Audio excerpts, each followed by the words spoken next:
Assalamualaikum warahmatullahi wabarakatuh. Saya Natalia Chandra dengan NIM 10520180885 ingin menjelaskan tentang apotik hidup. Jadi kita harus mengetahui dulu apa itu apotik hidup.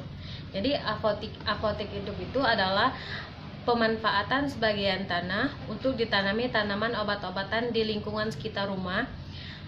Dan umum diketahui dan bahwa banyak obat-obat tradisional yang dapat digunakan, contohnya jahe, serai, bawang putih, daun sirih, dan lain sebagainya. Yang pertama ialah mari kita ambil pemanfaatan dari tanaman jahe.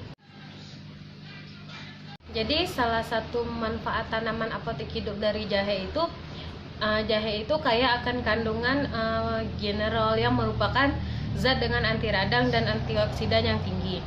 Jahe juga dapat dipercaya untuk meredakan mual, membantu mengurangi nyeri otot, meredakan gejala osteoartritis dan menurunkan kadar gula dalam darah.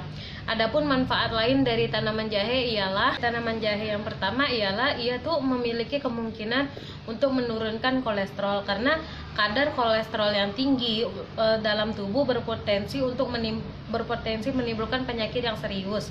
Jadi dapat menurunkan kadar kolesterol. Yang kedua ialah menangkal infeksi bakteri dan virus.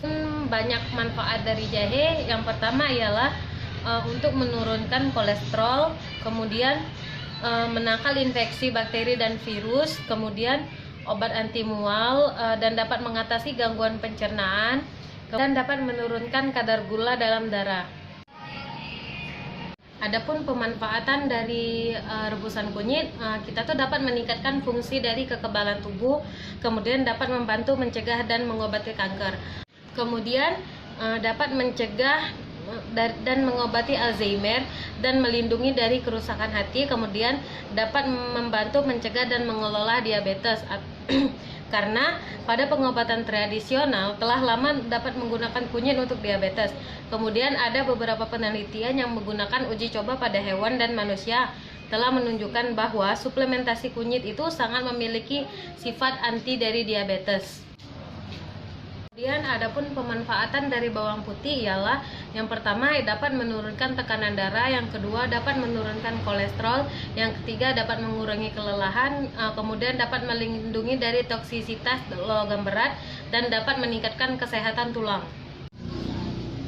Adapun pemanfaatan dari daun sirih ialah yang pertama dapat membantu mengatasi diabetes, kemudian dapat menurunkan tingkat kolesterol yang tinggi, dapat meringankan sembelit, dapat menangkal kanker, dan dapat meningkatkan kesehatan pencernaan. Kemudian pada pemanfaatan lidah buaya ialah yang pertama dapat menghilangkan jerawat, dapat membersihkan makeup, dapat mengatasi mata yang bengkak, dapat untuk merawat rambut agar rambut tampak lebih berkilau, hitam dan lebat.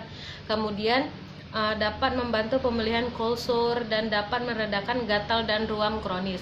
Adapun cara pembuatannya ialah jika kita menggunakan untuk wajah, kita tinggal membelah lidah buaya tersebut, kemudian gel-gel yang ada pada lidah buaya tersebut kita oleskan pada muka. Begitupun untuk kesehatan rambut. Dan masih banyak lagi tanaman apotek hidup yang dapat kita manfaatkan untuk kesehatan kita. Semisalnya contoh lainnya yaitu pada serai. Serai jika kita potong-potong kemudian kita letakkan pada tempat di bawah kolong tempat tidur, mencegah nyamuk. Kemudian cara untuk pembuatan dari jahe, bawang putih, daun sirih dan lain sebagainya yaitu dengan cara direbus. Misalnya satu ruam jahe dipotong kemudian direbus dengan ditambahkan segelas air. Agar lebih nikmat bisa ditambahkan sedikit madu atau perasan jeruk nipis. Selanjutnya siswa diharapkan untuk bereksperimen pada tanaman apotek hidup yang ada pada lingkungan rumah, contohnya pada tanaman serai. Pada tanaman serai dapat kita ketahui bahwasanya dapat mengusir serangga-serangga atau nyamuk dengan cara yaitu kita melakukan pemotongan pada serai. Serai kita potong kecil-kecil, kemudian kita letakkan di dalam wadah dan kita taruh di bawah kolong tempat tidur. Dengan wangi-wangian serai, maka nyamuk tidak akan suka dan tidak akan masuk ke dalam kamar tersebut. Dengan contoh lain, misalnya pada tanaman jahe. Dengan tanaman jahe, kalian bisa merebus satu buah jahe dengan menambahkan sedikit air dan kemudian menambahkan madu jika kalian mau. maka akan dapat mengurangi gejala dari radang sakit perut. Apabila kalian berhasil dari melakukan uji eksperimen pada tanaman apotek hidup, maka dapat dikatakan bahwasanya kalian mendapatkan nilai yang bagus. Karena pada percobaan, kalian betul-betul mengikuti tahapan-tahapan yang telah diberikan, bahwasanya kalian telah mengikuti tahapan-tahapan yang telah diajarkan, dan kemudian kalian berhasil, maka kalian akan mendapatkan nilai yang bagus.